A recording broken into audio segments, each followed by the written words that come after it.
Hold on, we're going live now as we speak. Oh, we are? Okay. Hold your thoughts. We are live. At least most of us are live. Nice glasses. So Thank you. you've got Mel with Karen Rostoker-Gruber. Did I get it right? Yes, you did. Okay, because if I keep pronouncing your whole name, like the whole show's gonna go like this. I'll like do it 3 times, and I'll have to say goodbye. You had a guest on with a longer name than mine. I with Amy. Yeah, she had like 4 names. Yeah, I think that she just added one to make life difficult. You wouldn't do that to me, would you? I wouldn't. Okay. Roscoe Gruber's enough, trust me. Okay. So, but I mean, you're a first, and we'll talk about it in a few moments. But we have to have the jingle. You can't have You Got Mel without the jingle. Okay. People wait for weeks. Here we go. You ready? Am I ready? Get a chair, grab a seat, or we'll sweep you off your feet. We move, we groove, you got Mel. Ease your legs, rest a while, all you gotta do is smile. We're swelling Mel. When the show begins, you better. Did you do that illustration? Or before you No. know it, you'll be high as a kite. Take a break. Everybody It's can cute. hear you We're here. the only show in town. SRO, don't you know you got Mel? Give it up, don't think twice. We're a hurricane on ice. What the hell? Give a yell, ring your bell, show and tell. Mademoiselle, give a smell. You got Mel. You've got Mel. And Mel has Karen with the other names. Hi, Karen. I Actually, I have Karen Plus, but we'll talk about that in a minute. Yeah, we'll talk about that later. It's so great to have you on the show. I've been following you on Facebook in a good way, and you do so many things. Yeah. But if you were to be introduced doing one thing, what would that be? Oh boy. I really, really, really always wanted to write books. So I think that's the number one thing. The ventriloquist thing happened sort of by accident. Okay, and but you've also written humor for adults. I have. So I wrote my first humor book was Remote Controls Are Better Than Women because, Okay. and I wrote it's because I had this 45-hour commute to and from work on, as New Jersey people would know, on Route 287, which is A 45-hour commute? no, 45 minutes. No, I like the idea of the 45-hour commute. So I used to, when you're sitting in traffic for 45 minutes, and that was the quick day. If it was raining, it was like an hour. If it was snowing, sometimes it was 3.5 hours. So I had a lot of time in my car. So I used to I'll show you. I used to write on sticky notes. I wrote this whole book on sticky notes to and from work. So but doesn't it bother And I just, Karen, doesn't it bother the police? Like everybody's driving the car and like you're writing your sticky notes instead of driving? they don't even notice because the traffic's so bad. So I write them on sticky notes and I fling them around my car. Yeah, the traffic is bad because of people like you. Instead Well, of driving, that could be. That you're could be writing very a well bloody true. book. That's true. I mean, how many? I actually had. Let's see. So in this book, there's the format is one cartoon on a page, and then 3 more quotes. So I had, and this is a how many page book? Let's see how many quotes I had to send. It's 75 pages times about 3 quotes. So that's a lot. And so I had it. So he said to me, well, I actually handed in the manuscript and I got a call. Back then you used to get phone calls. And he said, I see that you only have 100 quotes. We need, whatever 75 is times 3. I'm not very good at math. He said, do you have those? And I said, sure. And so the next day to and from work, I had to write 200 more, basically. You didn't have to go to work. You should just get stuck on Route 28 the whole day and just write. It's 287, but I'm shortening everything today, Karen. Otherwise, shortening everything. Show, right? So that that was actually a really big hit. I was on the Ricky Lake show for that book. back in the Go, Ricky. Go, Ricky. Ricky Election. Back in 1991, I think, or something like that. And then, no, 1993, I think. And then this book came out because my friends were mad at me. So now Telephones Are Better Than Women Because came out. Because this was Remote Controls Are Better Than Men Because. These were Remote Controls Are Better Than Women Because. The Telephones Are Better Than Men Because. Okay, so we're getting our genders confused. That's very interesting. That hasn't happened yet in the show. Why don't you start at the beginning? Okay, so I know you always make people do that. So in the beginning, and No, I'm not making you. Only if you want. I know, no. I lived in Brooklyn, and you always want to know what happened to people when they were 5. I actually, growing up in Brooklyn was the best thing in the world. A lot of people grew up in Brooklyn. A lot of humorists grew up in Brooklyn. A lot of singers and songwriters. A lot of famous people. I think Jerry Seinfeld and. Anyway, I was in good company. But in Brooklyn, when you used to go to school, you used to walk to school. I don't think we had lunch in kindergarten. You had to walk home and then eat lunch at home, and then you stayed there. And so I always thought when I was 5 that I was 4 when I went to kindergarten because I passed some sort of test. But anyway, so we would walk to school and we would come home for lunch. And then when I went to first grade, I didn't realize that when I went home for lunch, I had to go back to school. And I didn't want to because in kindergarten, you got to eat lunch and you stayed home. So it was kind of like a really weird thing for me. My mother kept saying, you have to go back. You have to go back to school. And I didn't want to. And also in Brooklyn, when you came home from school at like whatever it was, 2:00, there was so many people to play with. We used to play with like, I don't know, 40 kids from the block, 30 kids from the block. Everybody was very close together. We all lived in apartments, and literally I could look out my window when I had the chicken pox and see my friend right there. She was literally a stone's throw away. So growing up in Brooklyn was great. I don't know if something really bad and traumatic ever happened when I was 5. I feel that most of my characters are 5, and I'm wondering psychologically why, but something must have happened when I was 5, but I can't put my finger on it exactly. Maybe you're an exception, and maybe I have to change my theory because when I was 8, we moved from Brooklyn to New Jersey, and to me, that was when I really started missing Brooklyn. So 8 is probably when I had the most traumatic thing happen to me, not 5, I would say. Okay, but I have to amend and revise. Maybe. Because maybe there's people that had such a wonderful time when they were 5. I don't know. I love being 5. 5 was great. So either you're trying to remedy some terrible thing that happened, maybe, or you're trying to live the best year of your life. I don't know. 5 was amazing. 4 was amazing. When I moved when I was 8, that was tough. I had to leave all my friends behind, and I actually even wrote. They say write what you know. Mm-hmm. So you didn't leave your Brooklyn accent behind. No, I didn't. This one is about a cat moving to a new house.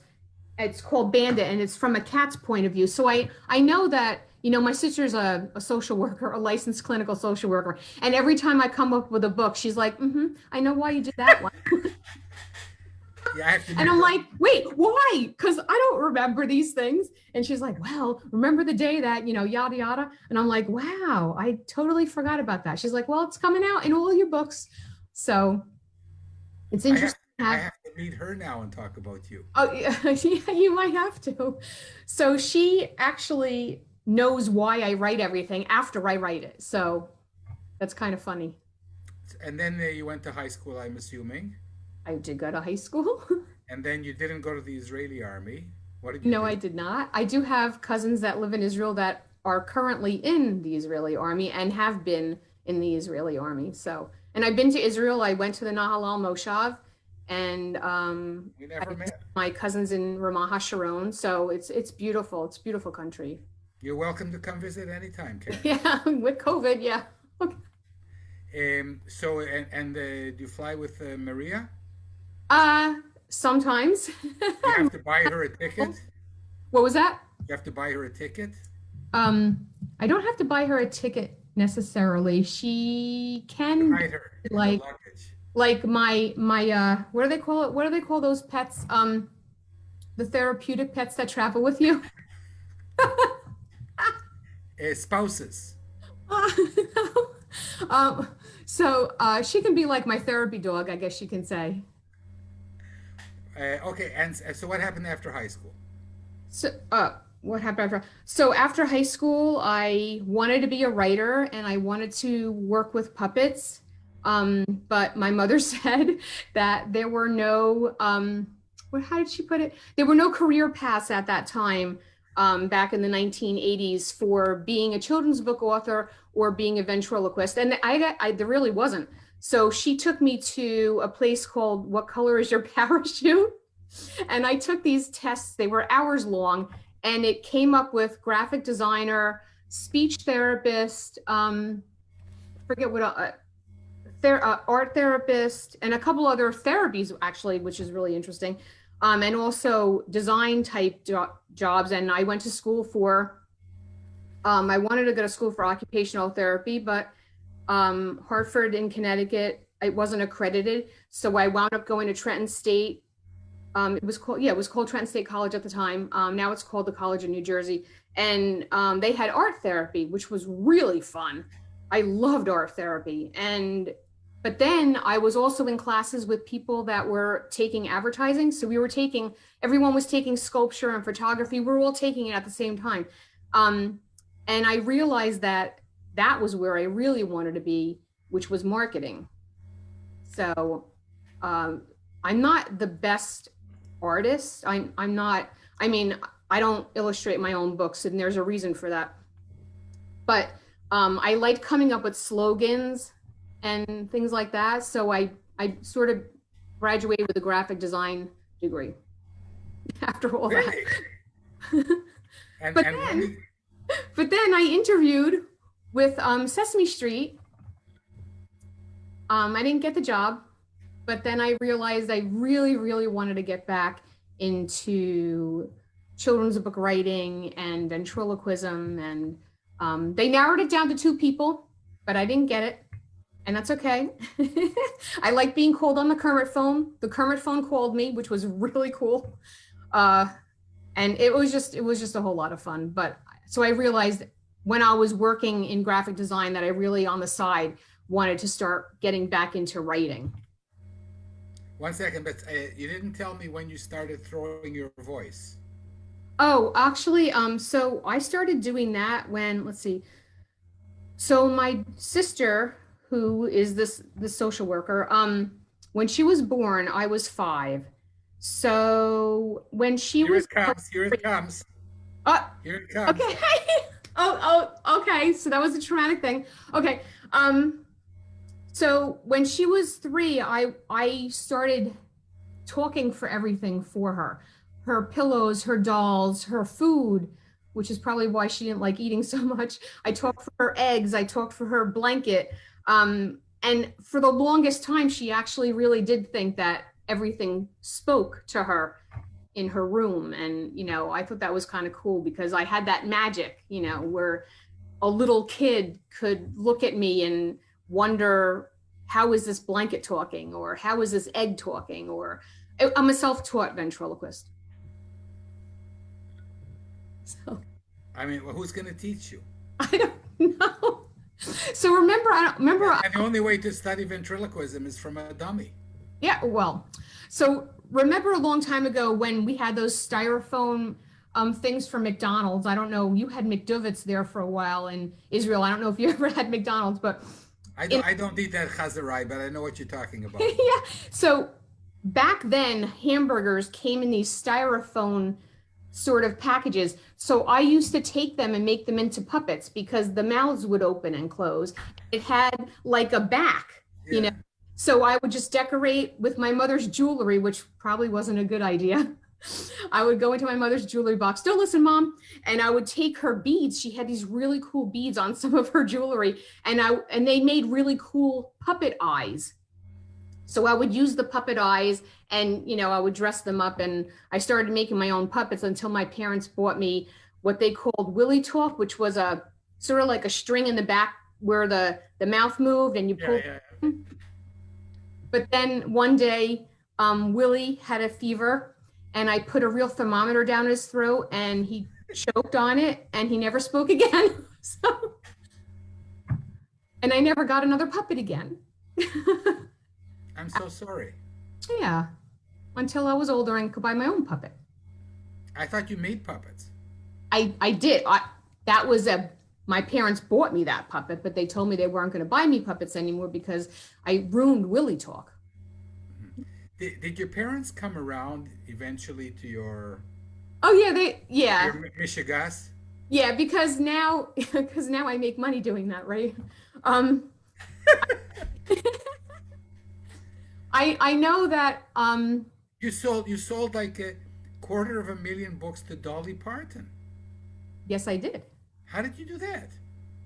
So Dolly Parton Foundation, the Dolly Parton Imaginary Library, put on by the Dolly Parton Foundation, buys a certain number of books each year from people, from authors that are published with Penguin Random House, I think it's called now.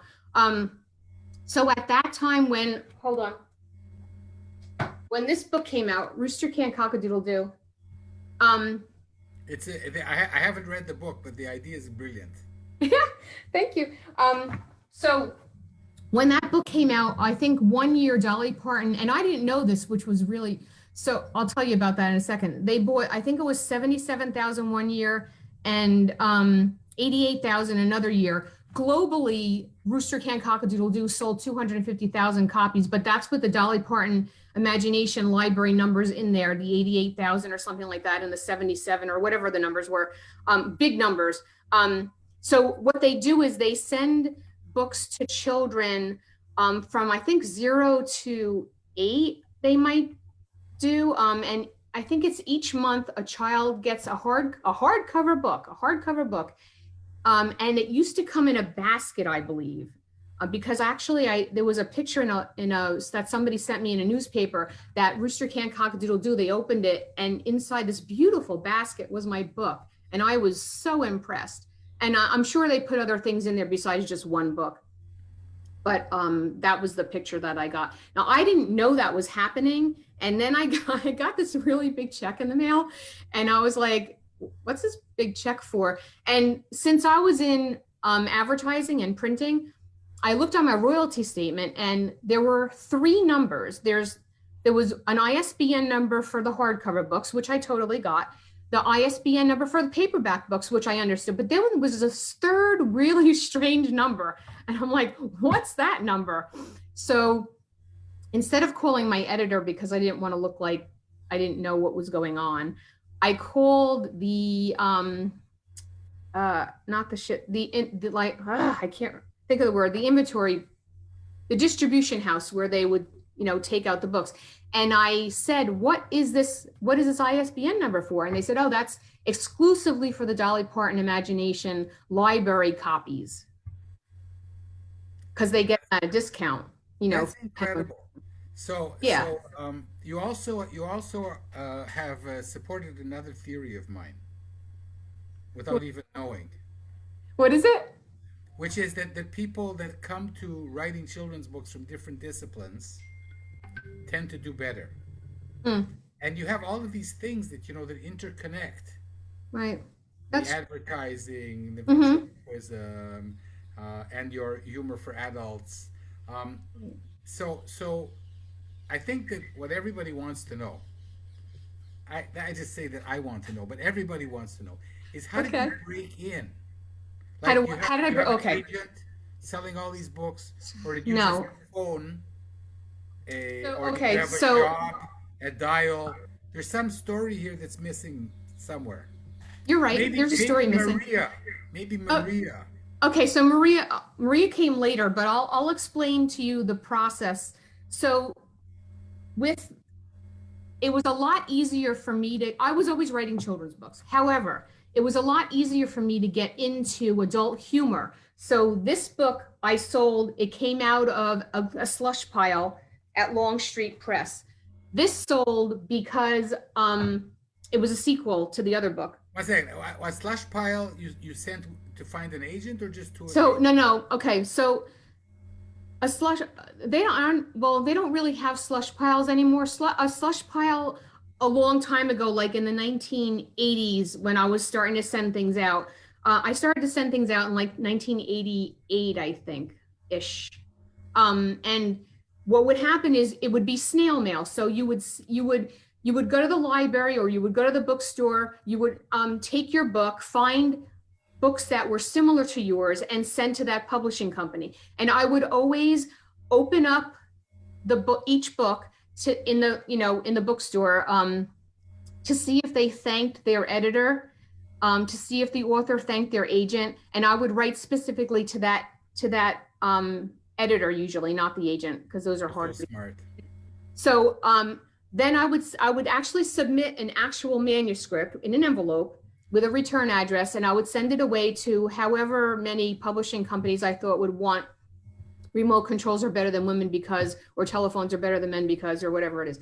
And because a lot of people don't write for adults, really, there aren't a lot of humor writers out there, it was a lot easier to break in. So then I had 4 humor books as a byline, so people knew I wasn't just, I don't know, they knew I already had experience with submitting and working with editors and stuff like that. So then this book came, If Men Had Babies. Yeah. And that was also taken out of a slush pile. And so was, which I don't have up here, You Really Know You're in College When was also taken out of slush pile. So the slush pile is where all the manuscripts go that everybody wants to publish a children's book or a humor book or whatever. All those manuscripts are in piles and piles and piles, or they used to be, on editors' desks or in another room. They don't really have those anymore because everybody sends things by email. There's very few publishers that still that have an actual slush pile, or they have virtual slush piles.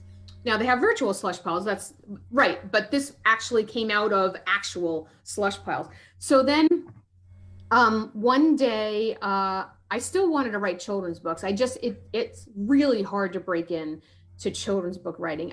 As you know, it's just the most difficult thing because everybody wants to write a children's book. Every grandmother, every mother, every father, just everybody wants to do it. And there are only so many spots. So I started to go to seminars and conferences. And the one conference that I went to that completely changed my life is the Rutgers University Council on Children's Literature. This year it was virtual. However, when I went, I think it was in 2000, when I went, what they did was and it's not based on first come, first serve, it's based on writing ability. So you send, back then, this year it wasn't based on writing ability. Back then, you send your manuscript in, and actually it was an actual manuscript that you sent in snail mail. We're going back a long time. I don't think we even had like real computers back then. I think I used to do things on the typewriter back then. So they picked, I think it was 80 people, 80 authors from different genres. So I'm not sure what the breakdown was, but you were allowed to send in picture books, middle grade, and young adult, and you were also allowed to submit portfolios if you were an illustrator. And then they pick 80 people to come to the conference. And when I found out later, what I didn't know then, they also match you up. You either get an editor, an agent, an illustrator. Well, if you're an illustrator, you get an art director, or you get a renowned illustrator. If you're an author, you get either a famous author to help you, you get an editor or an agent. And they match you up one-on-one, and you get 45 minutes to talk to this person. Now, that's how I got in, and I'll tell you. So my first book, Food Fright, which is a pop-up book, yay, that was the first book at that conference that I sold, and Rooster Can't Cock-a-Doodle-Doo. What happened was, it was kind of a weird sort of psychic thing. So I'll tell you the whole story because you'll probably like it because you're into that kind of stuff. So I'm a little bit psychic, and I can be. People that know me know that I'm a little tiny bit psychic. So I had sent Food Fright, the manuscript, to to Dial Books for Young Readers on my own, way before the conference. This is way before the conference. I send things out all the time. It's just one of those things. Then my friend said to me, hey, there's a conference going on. You should really go. And I said, well, I guess my best manuscript would be Food Fright. So I sent Food Fright. So then the night before, so I get into the conference based on Food Fright. And the night before the conference, I told my friend, Edna, Edna Burkow, I said, Edna, I'm not going to the conference. She's like, you have to go. She's like, you have to go, because she got picked too. She's like, you have to go with me. We're going together. And I'm like, I can't go, because I just realized, what if one of the 80 people, and I didn't know, one of the 80 editors or agents or whatever has read Food Fright already, and now I'm sending the exact same thing. And she's like, Karen, there's 80 people. What are the chances that you are going to get the editor or the agent that you already sent Food Fright to? And I said, 1 in 80. And she's like, right. She goes, 1 in 80. You have to go.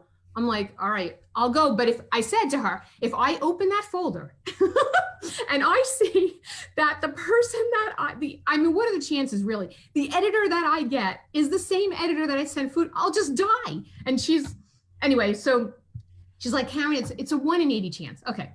So we go to the conference. I didn't really forget all about it. Of course, I rushed to the registration desk because I want that folder, because you look on your side and it says Karen Rostoker-Gruber, then you see who you got.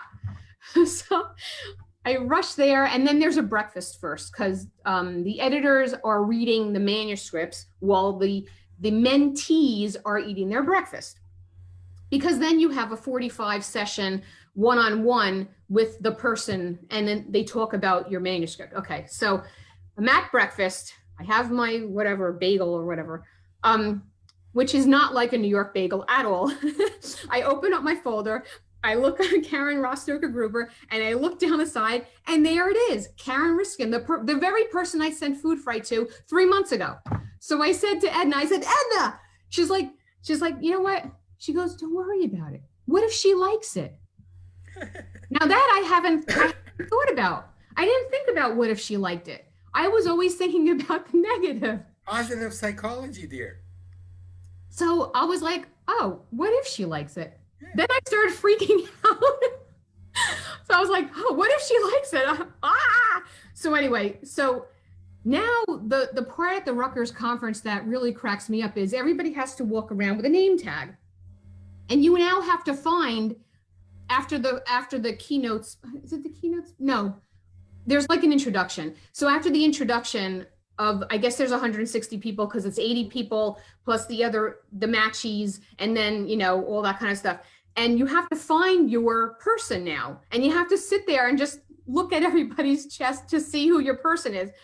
And I know this because I thought it was really funny. I was wearing black pants and a white sweater vest and a sweater vest jacket. And Karen Riskin was wearing, she was wearing a black, she was wearing like the opposite that I was wearing. And I thought that was really funny. And I found her after it felt like 20 minutes. And the first thing so I was totally so scared now because I didn't know which way Food Fright was going to go. I was petrified. I sat down with her and she said, she goes, I already read Food Fright. And I was like, I know. And she goes, and I really liked it. And she goes, but I don't do novelty books. So I sent it to my best friend, Kelly Chipineri. I hope that's okay, at Price Stern Sloan. And I'm thinking, I was trying to put on like a really of course it's okay. Just like, of course. Yeah. You might have phoned and asked first. Yeah, inside my body, I was really freaking I'll out. forgive you this one time. Yeah, so then I took the only other manuscript that was ready, and that was Rooster Can Cock-a-Doodle-Doo. And she loved it, and she took that too. Can you read the first page or two of Rooster Cock-a-Doodle-Doo? Oh, okay. Because I know the story, but it's so you. It's all about voices, isn't it? Oh, that's true. Well, you know what? Can I pick a part where I can do my voices? That's a kind of a rhetorical question, I think. Okay, hold on. I'll pick the best book, the best page. Karen, I have zero control over my interviewees, you know. Okay, I'm gonna pick the best part of my book. Okay, so this is because I can do the voices. So, Okay, great. so here. Will you please move your hooves? They're right in our eyes, mooed the cows. We would if the swine would stop wiggling their tails in our faces, bawed the sheep. Well, tell the Featherbrain Quartet to quit tickling our snouts, oinked the pigs. Oh, who are you calling the Featherbrain Quartet? Clucked the hens. So this is a rooster who has laryngitis. Yeah. And can't wake up the farm. So he goes to the hen house, he goes to the pig pen, he goes to the cow barn, and they all go to Farmer Ted's house because they need to wake him up, or no one's going to get milked, no one's going to get sheared, the eggs aren't going to get collected, and the pigs aren't going to get their slop. And that's the whole... Karen, so it's such a brilliant idea, you know, that nothing could work on a farm if the rooster has a sore throat. Correct. Do you remember where you got the idea from? So I do, but it was such a strange day, and it had nothing to do with a rooster. So Of course not. what? Of course not. Okay. So I went to a lunch at my friend Wendy Peffer's house, and there were all these famous editors there because Wendy has written over 85 nonfiction books for children, and she knew every editor. So really famous editors were there. Marjorie Kyler was there. She has over 80 books. There were a couple other editors there as well. Just trying to think. So I was, after that lunch where we all brought food and shared it. Stephanie Owens-Laurie was there. She's really famous. So after that, somebody said, when you go on your way home, think of a real problem that needs to be solved, and that's how you get a good picture book. And I was like, all right. So on the way home, I don't know, always when I'm driving, sorry, always when I'm driving. On the way home, I was thinking, well, what would happen if a rooster had a sore throat and couldn't wake up the farm, and then, or the farmer actually, and then nothing was getting done? Like, what would happen? And that was it. I just wrote on that's all I wrote on a sticky pad. And then I went home. I wrote a lot of the book that day. Mostly I write at 3:00 in the morning. And then I just, actually though, it wasn't a success story at first. I think I rewrote that book for 5 years. It was well, because it's a cumulative tale, but I didn't have my humor in it. So my writers group said, where's your humor, Karen? Put your humor in it. So I went back into my head and we have a lot of Jewish complaining goes on during things that need to be done. Is this your group of the book Michiganers? No, actually, this is way before that. The book Meshuggahs are new. This is the pre-book Meshuggahs. What was that? The pre-book Meshuggahs. Well, this is my critique group, and this is a critique group that I've been with since 1990 or so. It's just it's the Somerset writers, and so they said, "Where's your humor?" And I didn't understand what they meant until I started really thinking about what would a cow, how annoyed would a cow be if he couldn't get milked in time? And how annoyed would the hens be and the pigs be if they didn't get their slop? And that's how I started to, and then I started with the puns. So, But what happens in the end of the story? what was that?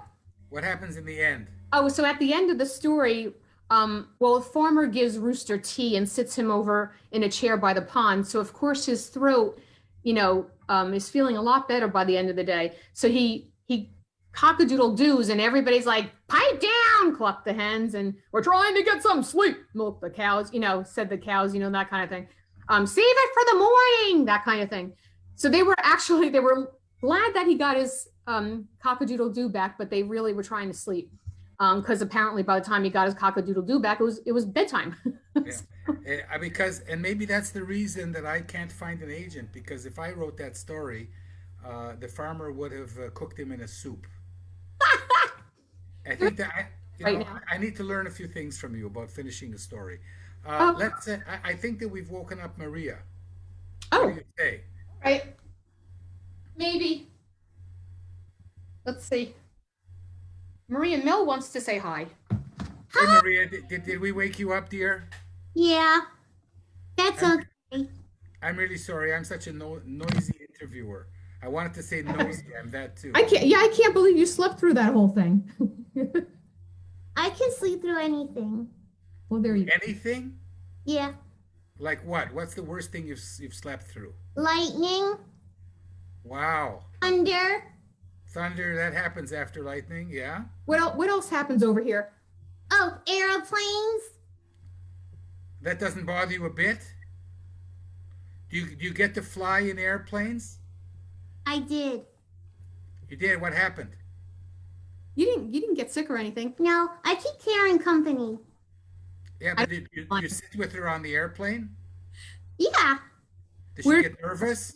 Wait, where'd you go? Flyer? Like I me? went to Texas to see Ellen. You did? Yeah. My friend Ellen? Ellen The writer.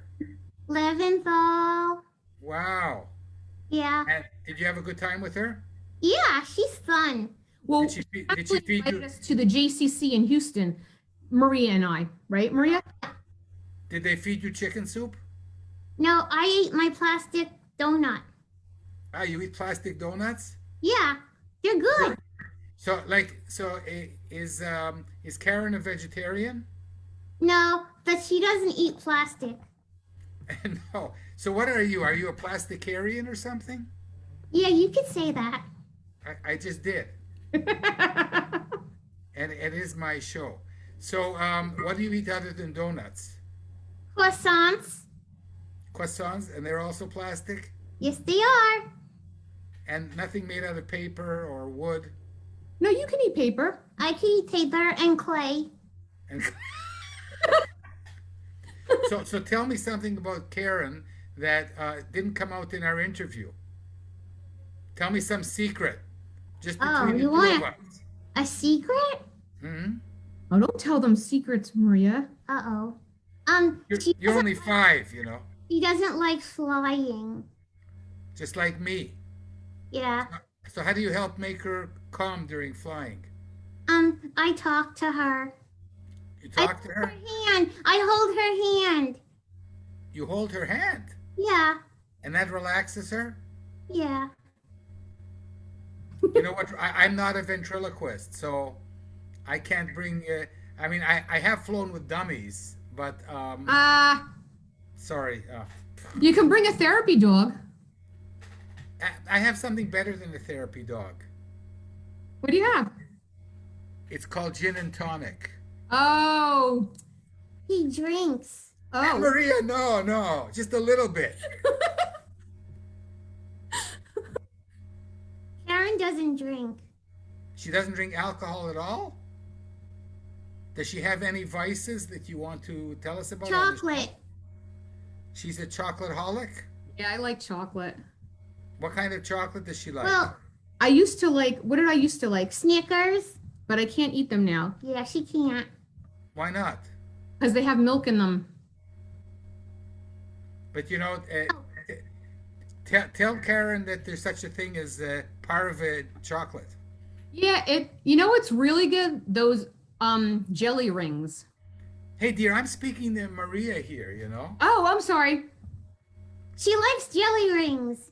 jelly rings don't have any chocolate. Yes, they do. Ah, really? Covered for Passover. Ah, so one second. Do you keep kosher? No. No. So what do you eat that's made out of plastic that isn't kosher? Plastic, well, plastic can be, is plastic kosher? Yeah, sure. Do you ever go to synagogue I with Karen? have. I have.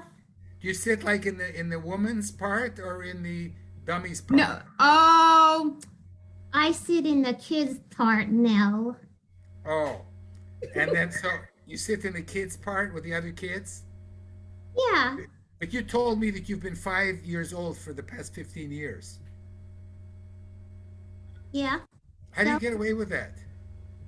I look 5. Oh, you look 5, but you have like the mind of a 20-year-old. No, I act 5. Can you tell me some of the things that you do, like that a 5-year-old does? I take naps. I learn how to read. I do art projects. You do art projects. Yeah, What is the most difficult word that you've learned recently? things with a B. This is getting spooky now. things with a B. It's hard for No, this is very spooky. What? This is very spooky because I've just written a manuscript about two characters Yeah, playing a game about who can think of the word with the most bees in it. really Mm-hmm. weird. That's kind of spooky. That I, is. I don't believe in psychic shit at all, but you know, it's spooky. I don't Yes, know. Maria. Balloon. That's hard. The what? Balloon. Saying the word balloon. Ah, why is that hard? It's hard for Karen. B's and P's are hard. Ah, bees and peas are. It's hard for Karen. I didn't get it. I didn't get it. Oh, It's listen. hard for Maria, no, you- it's hard for ventriloquists to say B's and P's. Yeah, You now. I got it. It just took me a long. So I guess I'm the dummy after all, right? So what would be the hard word? Baboon. That's a lot of B's. Yeah. Actually, I will have to send you the manuscript Oh Because- boy. because you're not going to believe it. Is it filled with B's and P's? But actually, no. So these two kids. Oh, have just B's. They have an argument. They have not. They play a game. She's a word with the big. Just with the, just B's, he said. Yeah, just these. and one says babble, and the other says baboo, and then the other one says hive. Oh, And the other kid said, "Well, hive doesn't have any bees in it. He says, there's a million. Just look inside." oh that's weird. So it is very weird. That is weird. That is weird. That is strange. So, Maria, it was great meeting you. Do you have any parting Thank you. words until the next time we get together? You mean me? Yeah. Hey. Who has 40 words? You know what? If you have a dream, keep going because one day. Okay, Karen, I'm not with you yet. I'm still with Oh, Maria. you're talking to Maria. She asked you. Yeah, don't- Is it I'm me or asking her? her for parting words. I haven't got back to you. Oh, you yet. want parting words from Maria? Maria, do you have any wisdom to to give to people? No. Like, what do you want to do when you grow up, for example? Don't chew with your mouth open. There you go. Yeah, I'm at loss for words. You're That rarely happens. This was so much fun. Yes. So, before we part, you've all these books that you've published. Very quickly, you've gone back to Jewish books now. right. In one sentence, why is that? You started out publishing for the world, hundreds of thousands of books, ecumenical topics, whatever that means, Eh, and now you're doing things about Hanukkah and. Tu Oh, B'Shvat. so I should go back because remember we were talking about the slush pile and how I met the editor at that conference. Yeah, we're running out of time, so you have Oh, to. okay. So 14 of my books came through the slush pile or came through editors I met at conferences. And actually I just recently had, but I don't have her anymore. My agent sold this book, Happy Birthday Trees, and this book, A Crowded Farmhouse Folktale. So I only had an agent for 2 of my books so far. So out of 16 books, just 14 of them I did myself. I think you could be an agent if you wanted to be. That's just not what I want to be. I know if you want it. You're so good at all these things, you know. Yeah, but Maybe when Maria grows up, she can be. An when Maria grows up and I don't have to think about her anymore. No, but it's really hard to break into the children's book world, but it was a little bit easier to break into the Jewish children's book world because there aren't as many writers trying to get into this Jewish book world as there are getting into the global Jewish book world. And that's why I went back. So Rooster Can Cock-a-Doodle-Doo, when I wrote Farmer Kobe's Hanukkah Match, this was supposed to be a sequel to Rooster Can Cock-a-Doodle-Doo. But my editor had left Dial Books for Young Readers, and the new editor, I guess, didn't feel as strongly as another sequel for Rooster Can Cock-a-Doodle-Doo. So 10 years later, I changed it to Farmer Kobe's Hanukkah Match and sent it to Apples and Honey Press. And then it became a book, but it actually was supposed to be the sequel to Rooster Can Cock-a-Doodle-Doo. It was sitting in a drawer for 10 years before I took it out. So if it doesn't work in a church, you just take it to a synagogue. Well, there you go. I mean, it's just a little bit more accessible, I think, to send to the Jewish market. But the publishers are a lot smaller, but it's nicer sometimes also because you get to talk to the editors in person. I've met my editors from Apples and Honey Press, Dina Neusner and Ann Kofsky. You don't really sometimes get to meet your editors, especially, well, now with COVID, but I'm just saying. I was just thinking it's an idea for a book. What would that be? You don't get to eat your editors. That is funny. Listen, we have to part. Okay. And it's such sweet sorrow. It was just terrific having you on the show. Maybe I should do one with Maria and invite you along. Okay, you could do that. As a chaperone or something. Yeah, if she's not taking a nap. I'll just invite Maria. You don't even have to come. Yeah, I don't even have to come.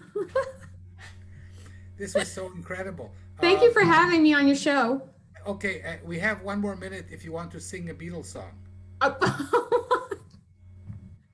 We all live in the yellow zone. 1 second. Maybe Maria will sing us a Beatles song. She's already taking a nap. You missed it. Wake her. This is important. It's important. I don't even know if she knows any Beatles songs. That's what I'm going to ask her. Maria, you're only 5 for 15 years. But I've never asked a dummy what their favorite song is. Beatles or otherwise. What's your favorite Happy song? birthday. It's Happy Birthday, her favorite song. Okay, whose birthday is it today? Nobody's. You asked her favorite song is Happy Birthday. It's always somebody's birthday. That's true. Oh, actually, it's Aaron and Ethan's birthday yesterday. Yeah. You can sing a song for them. Happy birthday to you. Happy birthday to you. Happy birthday, Aaron and Ethan. Happy birthday to you. Wow, Maria, did you know that the Beatles also have a happy birthday song? I did not know that. Okay. I didn't know that Beatles can sing. About the bug, he's talking about a group called the Beatles. Oh. Sorry. No, it's fine. For the first time on my show, I'm kind of speechless. So listen, it was great Talk having for you. Karen could talk for you and help you. Yeah, would Karen like to help me? If Can you ask her if she wants to help me? You can go to Dawn, the licensed clinical social worker.